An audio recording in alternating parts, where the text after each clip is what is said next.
Muchísimas gracias, Eduardo. Muchísimas gracias a la organización, y es un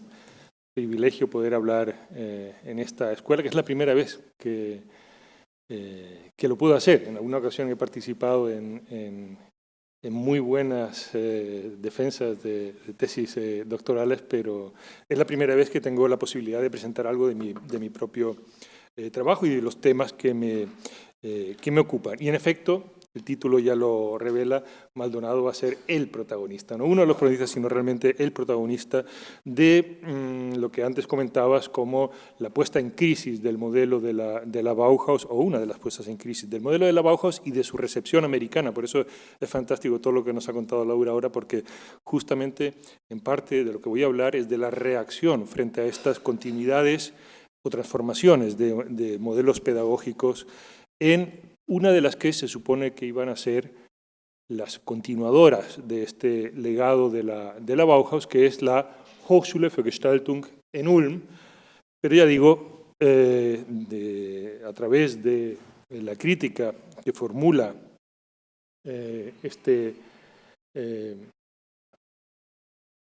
personaje que ven aquí a la derecha, el lamentablemente recientemente fallecido Tomás Maldonado, a los 96 años de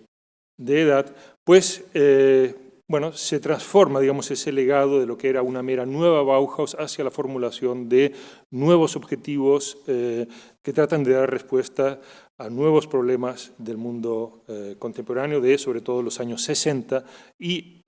70. Quisiera comenzar por el personaje, digamos, poliédrico, polifacético de Tomás Maldonado. El que vemos aquí son 4 de sus facetas. A la izquierda, la de profesor, justamente en esta escuela de diseño de Ulm, donde se ocupa, entre otras cosas, de los cursos preliminares, ¿no? Del curso preliminar y temas de semiótica, señalética, también diseñadora, lo vemos a la derecha, junto a Ettore Sottsass, trabajando conjuntamente en el diseño de una de las máquinas de escribir que conciben para Olivetti. Le vemos en su etapa de juventud como pintor, formado como pintor en el entorno del arte concreto en Buenos Aires, y, digamos, como intelectual, autodidacta en el mundo, digamos, intelectual, en su labor, una fase tardía como profesor en la Universidad de Bolonia, junto a su amigo Umberto Eco, en la escena que ven a la izquierda abajo. De modo que, digamos, ya el propio personaje es una integración de intereses, de contextos también. Veremos que en él pues se reúnen, digamos, temas que trae de Argentina, que se suman los temas que se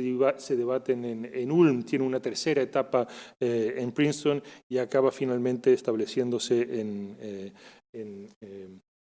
en Italia, donde fue durante largos años pues, profesor de la asignatura de diseño ambiental en el Politécnico de Milán.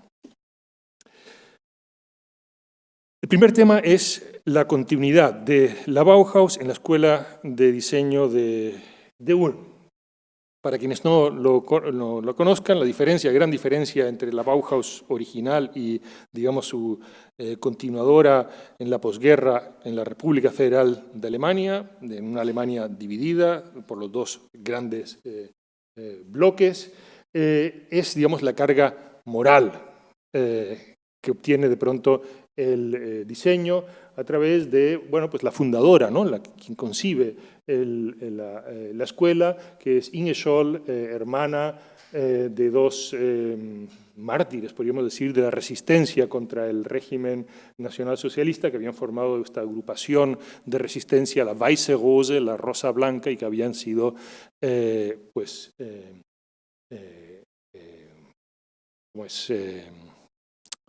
fusilados, ¿no? Fusilados por el régimen nazi, ¿no? Y el otro gran personaje es el diseñador gráfico Otel Eiche, que, aquí les vemos en el año, digamos, fundacional de la República Federal de Alemania, redactando unas notas de lo que es los manifiestos fundacionales de esta nueva escuela que, al igual que la Bauhaus, pretende, digamos, ser un lugar de integración de las artes. El lugar que eligen es Ulm, una pequeña ciudad al sur de Alemania, donde lo más significativo, digamos, el paisaje es, por supuesto, la gran catedral, la más alta de Alemania, bueno, la más alta de las catedrales góticas, y donde se cuenta que, bueno, lo que ven a la derecha, que es uno de los dibujos del frente de la catedral, que estaba colgado en la oficina de Adolf Meyer y Walter Gropius como uno de los primeros nexos previos, digamos, a esta etapa de la fundación de la escuela. Y lo que ven en el frente es un poco también en esta tradición de las escuelas, que son también como una especie de sectas, ¿no?, de comunidades en una montaña, como el Black Mountain College, ¿no?, donde se reúne un grupo, una comunidad aislada, algo retirada del centro de la ciudad, en una colina, la colina de las vacas, en este caso concreto, el Kuhberg, y donde viven justamente en comunidad, al igual que la Bauhaus, un edificio que se construye ya a principios de los años 50, donde tenemos, pues, la parte a la izquierda, la escuela propiamente dicha, en el centro las zonas comunes, incluidas el comedor, y luego las residencias de estudiantes y de profesores que vendrán, incluso luego se ampliarán. Un proyecto de Max Bill, y al que vemos en la fotografía explicando un detalle con cierta gracia, porque todos parecen reírse, a Walter Gropius, que pues acude a la inauguración del edificio en 1955, justamente haciendo énfasis en esta continuidad, pretendida continuidad entre la Bauhaus y la nueva escuela. Lo que pueden leer aquí son algunos aspectos, algunos puntos entresacados de lo que fue esta conferencia inaugural de Walter Gropius, y los voy a leer porque supongo que alguno de ellos les sorprenderá las cosas que dijo Walter Gropius en 1955 en Ulm. Para empezar, confirma, la HFG Ulm es una continuación orgánica de la Bauhaus, y su tarea educativa consiste en poner en manifiesto la relevancia del artista para, cito, una auténtica democracia progresista. Hay que decir, esta dimensión política guarda relación también con que es un edificio financiado con medios de los Estados Unidos en su programa de reeducación democrática del pueblo alemán, o dicho de otra manera, de propaganda cultural del momento, también, digamos, ligada a la reconstrucción de Alemania, también en términos culturales, y por supuesto que los viajes de Walter Gropius en aquellos años eran todos pagados, financiados por el State Department de los Estados Unidos. Bueno, la Bauhaus, conectada con la idea de una auténtica democracia progresista, que tiene más que ver con el entorno norteamericano del que nos acaba de hablar Laura. Segundo, particularmente en el contexto de Alemania, asumir la continuidad histórica de la reivindicación de lo mágico frente a lo lógico de nuestra época. Legitimar al artista en el momento de la hipertrofia de las ciencias, por la cual el hombre de objetivos prácticos, el Zweckmensch, ha desplazado al profeta y al poeta. En la situación de cambio continuo y de relativismo de los valores, urge ejercer la creación artística allende la lógica fundacional en pos de una nueva sociedad, recuperar la unidad perdida por el influjo de la ciencia y la máquina. Y sigue, impera hoy una idea equivocada de los pioneros modernos, y se refiere a sí mismo, presuntos racionalistas defensores dogmáticos de un rígido mecanicismo, indiferentes en su objetividad, su Sachlichkeit, frente a los valores humanos más profundos. En verdad, el problema que afrontaron fue la humanización de la máquina. En la Bauhaus particularmente se encaró la búsqueda de nuevas formas de vida social, cultural, en equilibrio de lo estético, psicológico y lo práctico. La máquina debía servir a la vida. Y finalmente, en el trabajo en equipo, La intuición del artista, su poesía visual, mágico-metafísica, previene de una excesiva tecnificación, crea objetos que simbolizan la vida cotidiana. Para quien todavía tuviera la idea de este Gropius, digamos, funcionalista o racionalista radical, deja bien claro que él está en otra cosa, ¿no? Igual esto habría que aclarar que en 1953, 2 años antes, se había generado una fuerte polémica porque uno de los arquitectos más importantes de la reconstrucción en Alemania, que era Rudolf Schwarz, había lanzado una campaña de rechazo a este legado de la Bauhaus, hay que decir, un arquitecto moderno, ¿no? Del movimiento de reforma litúrgica, muy amigo de Mies van der Rohe, por otra parte, ¿no? Y la crítica que se hacía a la Bauhaus era la charlatanería intelectual y ligada a un materialismo totalmente, ¿cómo sería?, falto de vida, ¿no? El materialismo que además con estas implicaciones también políticas del momento cuando se le echaba a alguien en cara el materialismo en la Alemania democrática, la República Federal de Alemania en ese momento, ¿no? Y bueno, y se refería a la famosa frase de Goethe, o el verso de Goethe, que era Bilde Künstler, rede nicht ein Haus, artista, no hables, decía Goethe, que tu aliento sea tu obra, ¿no? O sea, digamos, esta tradición de pronto es Rudolf Schwarz el que defiende, digamos, una creación más allá de las posibilidades de verbalización, ¿no? de estas obras. De modo que es a esto lo que está respondiendo Gropius, a esta idea de Gropius como materialista, y del otro lado están, pues bueno, las nuevas creaciones de esta escuela, de Max Biel, el que mostré anteriormente, no solo como autor del proyecto, la sede de esta escuela, sino también de algunos de los objetos que forman parte de este proyecto. Cada estudiante recibía uno de estos taburetes de Max Biel y Hans Gugelot, que eran objetos, eran ejemplos de lo que Max Biel definía como la buena forma, ¿no? Eran buenas formas en un sentido casi platónico del término, al menos eso es lo que le echaría en cara años más tarde Tomás Maldonado, y que eran unos objetos de pureza geométrica y por otro lado de versatilidad funcional que podían servir según en la posición en la que se estableciera, pues podía servir de taburete o bien podía servir, si uno los cogía por lo que es la pieza, digamos,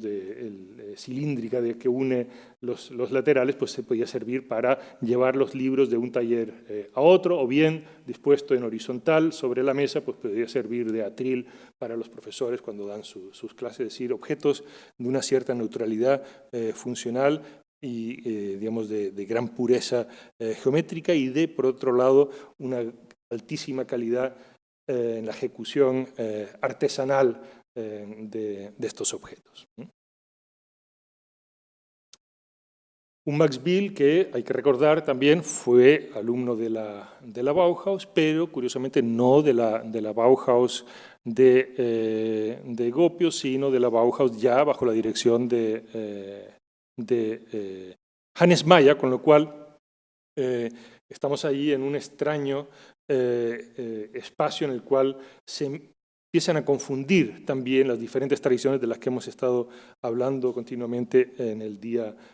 de hoy. Es decir, un Max Biel que empieza a reivindicar con ciertos intereses propios esa continuidad que representa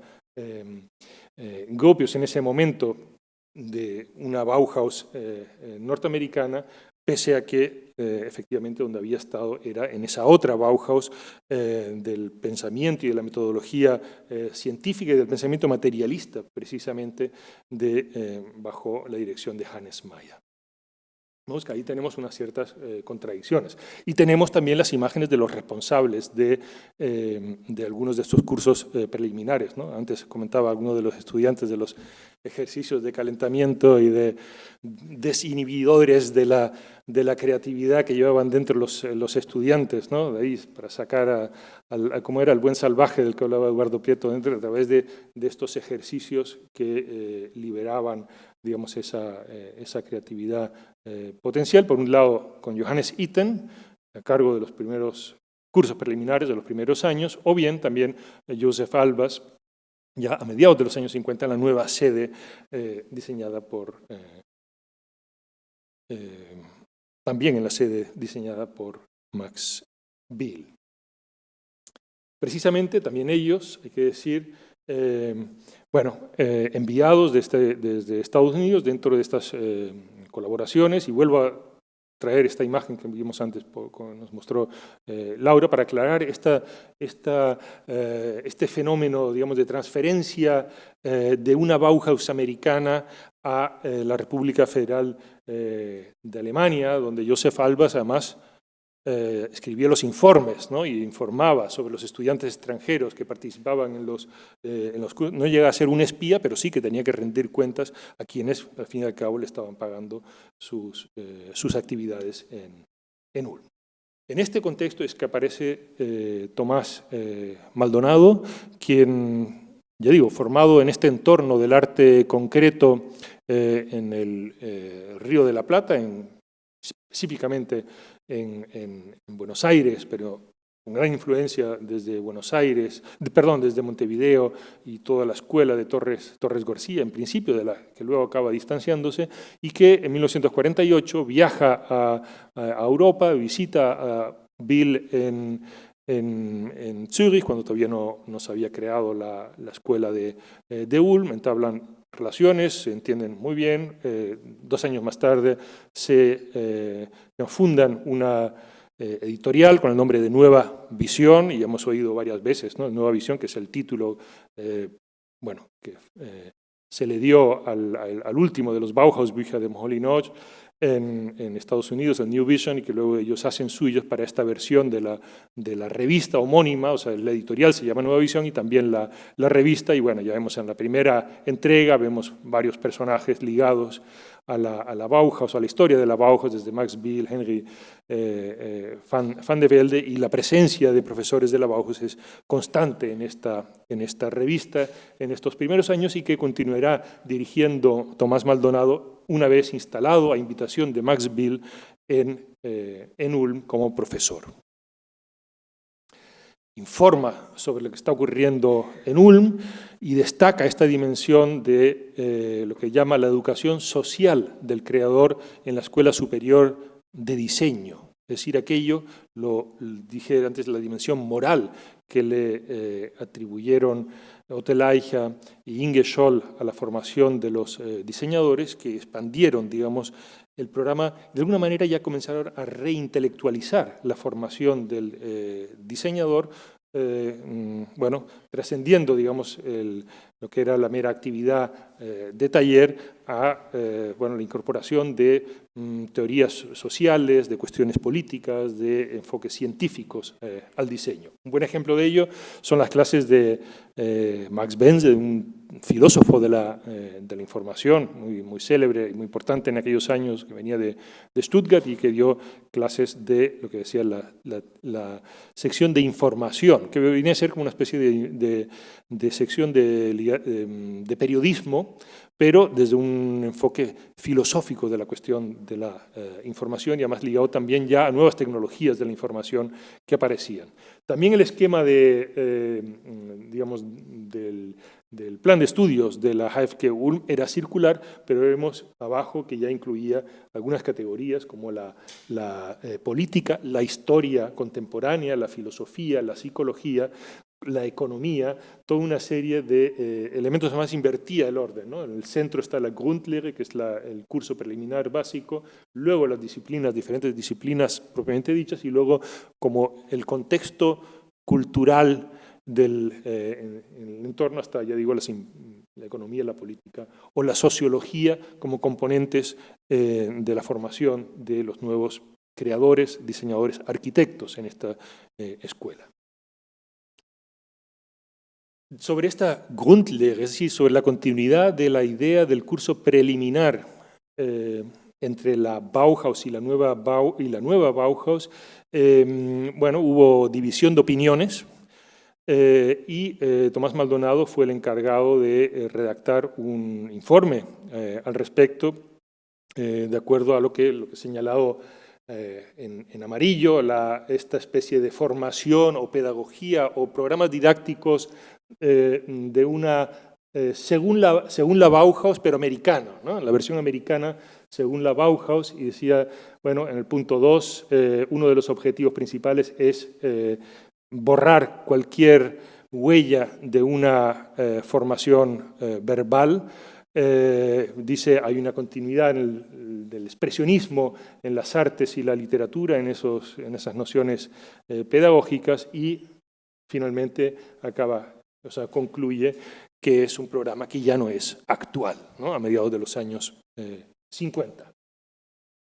Es lo que viene a publicar ya en los 60 en la revista de esta escuela, que se llamaba Ulm, y la pregunta era que se planteaba, ¿esta es Bauhaus actual? ¿Es actual la Bauhaus? Y bueno, pues ya pueden adivinar que efectivamente su conclusión era que no, que estaba superada y que muchos aspectos, sobre todo los de orden pedagógico, eran obsoletos en 1963. Una de las fuentes de las fuentes que le hicieron llegar a esta conclusión era la correspondencia que había mantenido entre 1961 y 63 con Walter Gropius sobre estos temas. Dos temas. Uno, el de la pedagogía. Por ejemplo, trataba de convencer a Gropius de los orígenes, de las fuentes de estos conceptos pedagógicos, justamente del learning by doing, y le llamaba la atención sobre la presencia de John Dewey, la presencia de Charles Peirce, y Gropius, ¿cómo podemos decir? Se hacía el loco, decía yo no sabía de nada, no era consciente, ¿no? Echaba balones fuera, como distanciando un poco en la línea de, bueno, lo hemos inventado, es un método específico propio de la Bauhaus y no reconocía, digamos, esas continuidades, por lo menos no afirmaba no haber sido consciente de estas continuidades. Y por otro, el debate, digamos, ya historiográfico, ¿no? Un Tomás Maldonado que le echaba en cara, digamos, la negación de la influencia de, por ejemplo, Theo van Doesburg, o la influencia, sobre todo, el ninguneo de la figura de Hannes Meyer. Y es interesante porque si digo que pasaron a considerar obsoleta la Bauhaus o el legado pedagógico de la Bauhaus, no es del todo cierto, porque lo que sucedió es que se cambió, digamos, al héroe caído, ¿no? de Gropius por un nuevo héroe, bueno, la reivindicación de Hannes Meyer y sus metodologías científicas como alguien que en efecto sí que tenía algo que ofrecer en este momento, ¿no? Bueno, todo esto son una serie de referencias, ¿no? Se ocupa continuamente de este tema. Se publica también en España, como ven aquí en esta la famosa edición, ¿no? del libro de 1970, ¿no? Del tomo sobre la Bauhaus, que incluía justamente esta correspondencia entre Tomás, o algunas de las cartas de Tomás Maldonado y Gropius. De hecho, en el año 1963, coincidiendo con la publicación de la correspondencia, se publica una primera monografía sobre Hannes Meyer que editan uno de los estudiantes de la Bauhaus, de la escuela de Ulm más cercanos a Maldonado, Claude Schneid, publica una monografía sobre Hannes Meyer que incluye al final, bueno, un prólogo de Tomás Maldonado, y al final del libro se incluían nuevamente algunas de las cartas que habían intercambiado Maldonado y Gropius. Una de las claves era, digamos, el rechazo a una idea ahistórica de la Bauhaus. También de eso se ocupó Maldonado, el aclarar, digamos, el contexto histórico en el que surgieron estas ideas. También las ideas pedagógicas, los modelos pedagógicos pues, qué tanto éxito tuvieron en la Bauhaus. Y una vez puesta en contexto, una vez, digamos, constatada su obsolescencia, el siguiente paso es hacer una propuesta positiva de reforma de esos métodos, que acabará siendo lo que leen aquí, la idea de una nueva universidad de los métodos. Una idea que no, o un concepto que no era de Maldonado, sino que Maldonado hizo suya, por primera vez, que yo sepa, coincidiendo con la primera crítica pública que hace a la Bauhaus, que fue una conferencia que leyó en la Exposición Universal de Bruselas, y coincide con la publicación en esta revista cultural importante, alemana, de aquellos tiempos, codeándose con autores ensayistas como Martin Buber o Ernst Jünger, qué tiempos aquellos cuando los historiadores y teóricos del diseño se movían en estos círculos, en el que habla, el título es La crisis de la pedagogía y la filosofía de la educación. Es un repaso a las diferentes tradiciones pedagógicas en el que se incluyen, hace particular énfasis, desde los románticos que nos presentó también esta mañana Eduardo Prieto, hace particular énfasis en la importancia del pragmatismo norteamericano. Charles Peirce, su idea de la universidad de los métodos, y cómo luego John Dewey difunde esta idea del learning by doing que estuvimos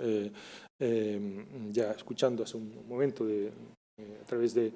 Laura, y bueno, su crítica a esta, digamos, a la renuncia a cualquier tipo de conocimiento teórico en la formación, el desprestigio del conocimiento teórico, pero distinguiendo entre lo que él entiende que defendían realmente los protagonistas hacia 1882 del pragmatismo norteamericano y la versión a través de las diferentes corrientes de la escuela activa. Escuchamos antes Montessori o Pestalozzi o Froebel también comentaba esta mañana. Es decir, un pragmatismo pasa a defender un pragmatismo que se apoya en el conocimiento científico de la época, que además afirma, digamos, es uno de los grandes retos del momento en este contexto, y es lo que le conduce a, digamos, formular también esta idea de, bueno, una universidad de los métodos dirigida hacia una nueva forma de integración de conocimiento e integración de las diferentes disciplinas de creación bajo el lema de un diseño ambiental, hoy diríamos diseño medioambiental. Este es el tema de este libro, que bueno, ya se ve en esta doble página porque se ve el gran esfuerzo de reintelectualización del discurso, no solo su presencia en revistas como Mercure, sino también una doble página de esta edición italiana, la primera, ¿no? de la experiencia proyectual, ambiente de sociedad, donde bueno, las notas al pie superan con creces el propio texto. De hecho, hay varias ediciones, las más convincentes son las que se leen como dos libros, ¿no? El texto principal y luego seguidas de las notas como un segundo libro. O hay algunas ediciones que incluso prescinden de las notas, una edición cubana que se queda en nada. Pero bueno, esta es digamos, el grado digamos, de erudición también, ¿no? Que expone, digamos, es programático en su rechazo, digamos, su intento de reintelectualización del discurso en torno a las teorías del diseño, ¿no? El libro cambia de título en las diferentes ediciones. El lugar común viene a ser siempre la cuestión ambiental. Ya dije que su idea es la integración de conocimientos a partir de la idea del entorno, y la idea del entorno que él defiende es, por otra parte, la que había promovido Jacob Johann von Uexküll en 1912, 10, o sea, no tan lejos de la fundación de la Bauhaus, donde se instala esta idea de medio ambiente. Sí, tengo ahí en inglés, pero en castellano es: nuestro ambiente es un sistema de artefactos, por un lado artefactos para operar, los Werkzeuge, por otro lado artefactos para percibir, Merkzeuge. En otras palabras, el mundo, Welt, la cultura en sentido antropológico, es un tejido de utensilios, artefactos, por un lado, y de símbolos, artefactos, recíprocamente dependientes y condicionantes. La referencia, esto es lo que le lleva, digamos, a formular la idea del llamado Funktionskreis, que es el ciclo funcional de Uexküll, a partir del cual él define el entorno como una causalidad circular entre lo utilitario y lo simbólico en un bucle de función y significado, de objeto y de sujeto permanente, que, bueno, en el cual se ha visto, digamos, uno de los orígenes de la idea, ¿no? Tiende un puente a los procesos de retroalimentación de la cibernética ya en los años 50 y 60, como en el caso de Nova Dvina, ¿no? El enfoque biotécnico de la cibernética de Nova Dvina, que impartió cursos y conferencias en la HFK Ulm en los años, a mediados de los años 50, coincidiendo en la escuela con Maldonado. Esto es importante porque el ascenso y la caída del diseño ambiental entre los años 1960 y 1970 señalan puntos de inflexión metodológica en las disciplinas proyectuales. El generalizado desplazamiento de la atención de los artefactos aislados hacia las relaciones estructurales que se establecen entre estos desató una crisis del objeto en el conjunto de las disciplinas proyectuales, y de pronto se despierta el interés por otras disciplinas como la ecología, la semiótica, la cibernética. Rompiendo con la tradición moderna de la obra de arte integral, se impuso la convicción de que no era la suma de los objetos bien diseñados la que garantizaría un mejor entorno, sino una integración sistémica y estructural de los objetos. Justamente esta idea es lo que ofrecían la ecología, la semiótica y la cibernética, ¿no? El nuevo enfoque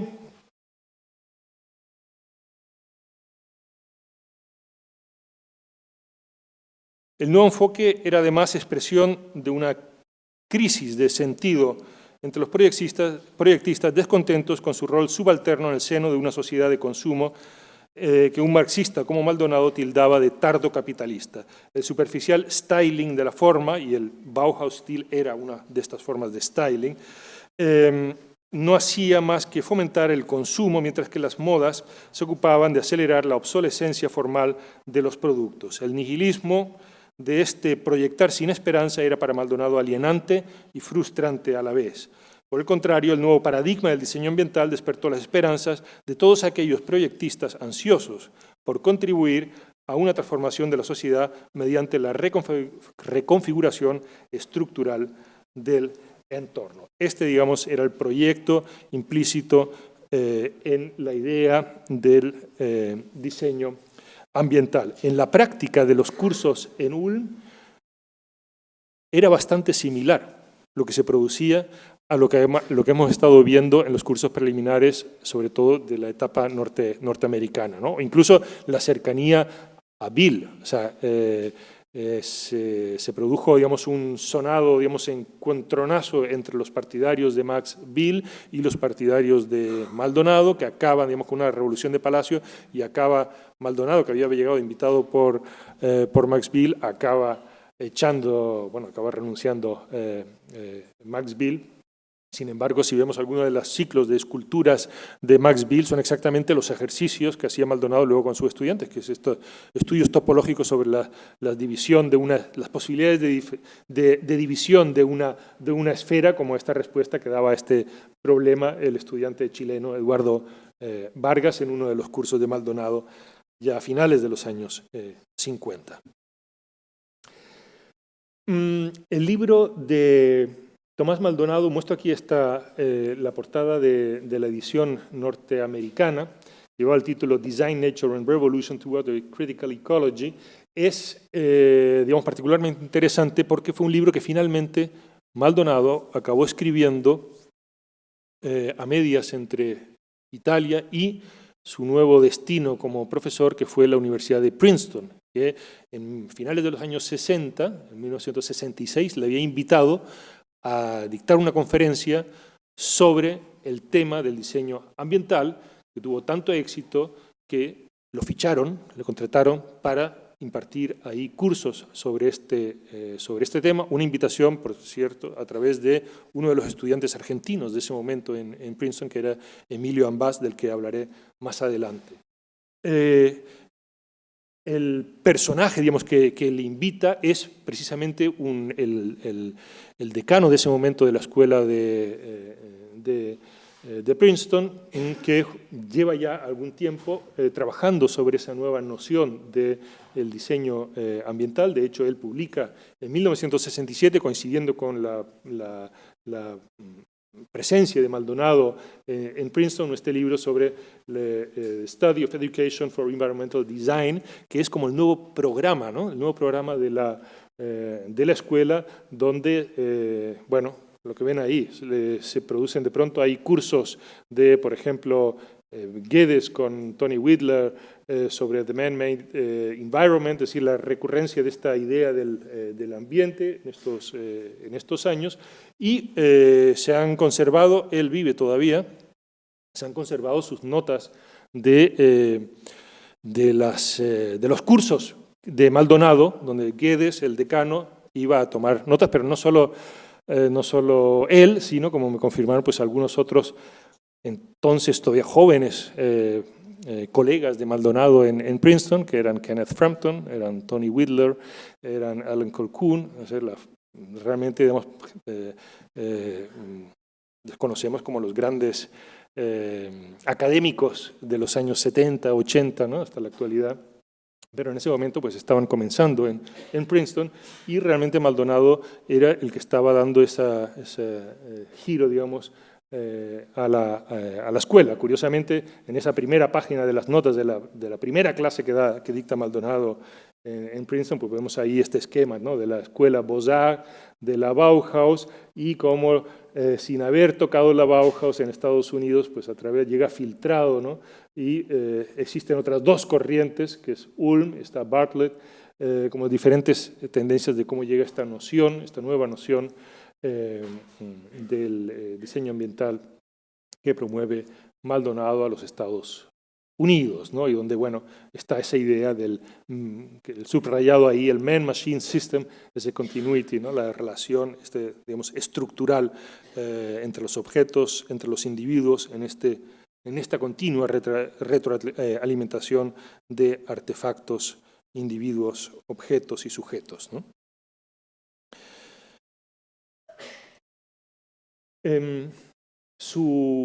Digamos, la definición, delimitación de lo que él entiende que es el diseño ambiental también puede digamos, precisarse a partir de las distancias que marca frente a otros teóricos y, bueno, en este caso de arquitectos o ingenieros o diseñadores, como se quiera, que en aquel momento participan también de este giro ambiental, podríamos decir, en Princeton, como el caso de Buckminster Fuller, que lee el mismo año que Maldonado lee su conferencia, también participa con su conferencia, el World Man, digamos, está presente en Princeton, y a quien Maldonado ya había conocido en Ulm, y al que, bueno, criticaba duramente en este libro, con lo que ven aquí, ¿no? Con esta idea de, bueno, sobre todo lo que criticaba muy concretamente es su noción de revolution by design, una revolución a través del diseño por parte de Fuller, según la cual el mejor aprovechamiento de los recursos mediante nuevas tecnologías cada vez más eficiente, pues acabaría por hacer superflua la política, que es algo que ciertamente Maldonado rechaza, y finalmente incluso la política sería reemplazada por el diseño, ¿no? Es eso, esa idea utópica de Fuller, y que reafirmó en Princeton, en esta conferencia World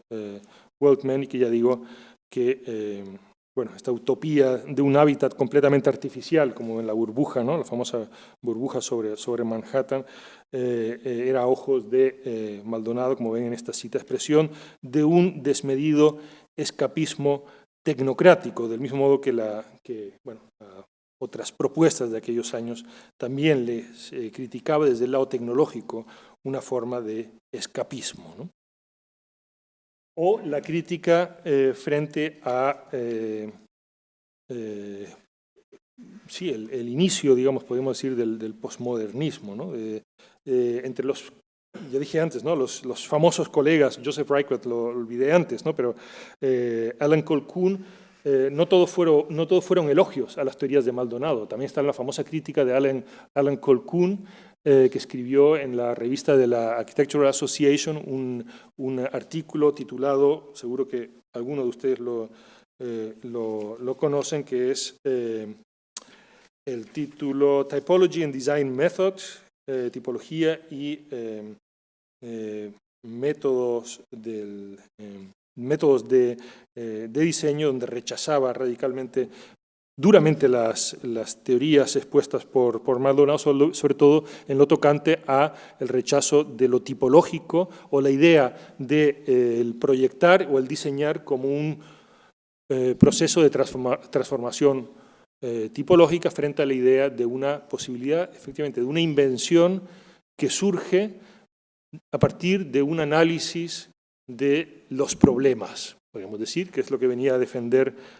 Maldonado, y la inteligencia que desarrolla métodos a partir de la comprensión del problema y llega así a formular, digamos, nuevas soluciones, ¿no?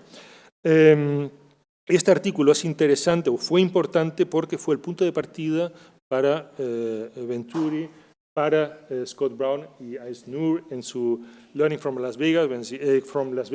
si lo leen, está esa referencia, pero sin referirse al que había sido pues el destinatario de esa crítica, que bueno, el artículo de Colquhoun era una crítica directa a los cursos de Maldonado en Princeton y su idea de los problemas bien o mal definidos que planteaba en ese curso, y la idea de esta renovación metodológica de la arquitectura, frente a lo cual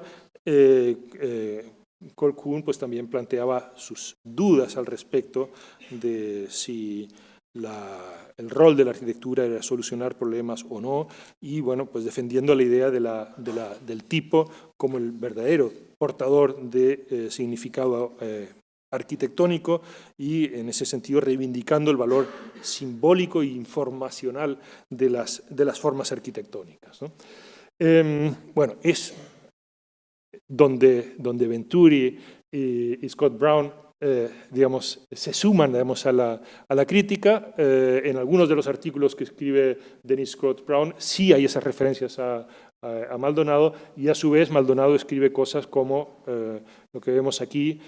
al criticar, digamos, la posición de Venturi, donde justamente le viene a criticar que Las Vegas sería un buen ejemplo de la falta de complejidad en términos informacionales, ¿no? Dice, aquí debemos reafirmar, no por puritanismo cultural, sino por fidelidad a una conciencia crítica, que no aceptamos a Las Vegas como ejemplo de richness of meaning. Al contrario, a nuestro entender, Las Vegas, perdón por el lapsus, constituye un ejemplo del grado de pobreza comunicativa a que puede llegar una ciudad librada a un proceso de crecimiento arbitrario y que responde solo a las exigencias de los fabricantes de signos y a los intereses de los propietarios de casinos y moteles y de los especuladores inmobiliarios, ¿no? Este artículo que ven aquí estuvo incluido en una entrega de Casabella, en el que también participó Kenneth Frampton, respondiendo a Dennis Scott Brown, argumentando igualmente con las teorías de Maldonado, y, entre otras cosas, también reivindicando esa idea de la superación de esta distinción entre el mundo de lo operativo de los artefactos y el mundo comunicativo de los signos, que si se acuerdan es justamente lo que estaba planteando desde las teorías de Uexküll Maldonado con esta idea del bucle de lo simbólico y lo operativo como un continuo proceso de aprendizaje, ¿no? Hasta las actuales teorías de la inteligencia artificial parten de esta idea, ¿no? De un continuo bucle entre lo simbólico y lo operativo, ¿no? No tengo reloj, ¿cómo andamos? ¿Voy acabando? ¿O? Sí, bueno. Entonces, para finalizar, si dije antes, Ambas había sido, digamos, quien había invitado a Maldonado a Princeton, todavía en Ulm es Maldonado quien invita a Ambas a Ulm a debatir sobre estos temas. Emilio Ambas, apadrinado por Maldonado, acaba asumiendo el rol, ¿no?, de comisario responsable de la sección de diseño del MoMA, y una de las primeras exposiciones que organiza es el Italy, The New Domestic Landscape, y donde ven ahí a la derecha el índice del catálogo, donde pueden ver que la exposición se dividía entre, una serie de ensayos teóricos y una serie de lo que llaman environments, es decir, los diseñadores italianos que presentaban sus artefactos, en el sentido de estas teorías de Maldonado, no como un conjunto de objetos aislados, sino como sistemas de objetos. Uno de los diseñadores invitados, y un ejemplo de cómo se imaginó, digamos, estos environments, lo ven aquí en la perspectiva de la propuesta de Ettore Sottsass, este conjunto de artefactos con una infraestructura técnica y, bueno, con diferentes combinaciones variables que propone, donde, digamos, ya digo, se supera la idea del objeto aislado en favor de esa combinatoria, digamos, a partir de las posibilidades que ofrecen las diversas infraestructuras técnicas de estos ambientes, ¿no? O el tránsito de la superación del objeto en favor del ambiente hacia un diseño que directamente ya se disuelve en el entorno, se torna invisible, que es la propuesta que hacen los miembros de Super Studio, que, bueno, ven aquí en esta imagen, ¿no?, el grupo de Florencia Super Studio, ¿no?, que se atrevió a dar el paso decisivo de la expansión a la disolución del diseño en el entorno, renunciando a una puesta en obra concreta de su concepto, dejándolo en el ámbito de la especulación filosófica. En el centro de su visión situaron la existencia humana finalmente liberada del trabajo alienante. Lo representaron con ayuda de un andamiaje al que sujetaron superficies para la proyección de películas y collages fotográficos que ilustraban simbólicamente las diversas posibilidades de una vida sin objetos. Respondiendo al lema de Existence as Design, hicieron desaparecer la mayoría de los objetos de uso cotidiano para convertir el completo entorno en un artefacto. Lo que antes había sido naturaleza aparecía ahora cubierto por una cuadrícula abstracta, incluso el cielo quedaba subdividido por las líneas inmateriales de una malla isótropa. El espacio intermedio resultante pasó a ser el mundo habitado por los humanos y otros seres vivos, donde los pocos utensilios que conservaban carecían ya de cualquier relación sintáctica con el sistema total. La ciudad había sido sustituida por una intangible red de comunicaciones y de energía. En lugar de los tipos arquitectónicos, ahora eran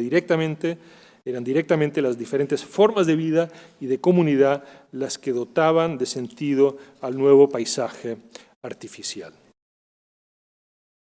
Y, por supuesto, en el entorno, digamos, pocos años antes, una de las explicaciones que da Maldonado para la crisis de la pedagogía es el momento en el que los soviéticos logran lanzar al espacio el Sputnik, y ahí está, ¿no?, esos sin humanos, pero los artefactos conforman esta este nuevo entorno, este nuevo mundo. Quería incluir un epílogo, pero creo que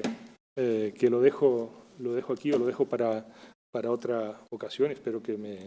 me vuelvan a invitar para algún otro mini congreso o lo que se dé, un maxi congreso, incluso si puede ser. Muchas gracias.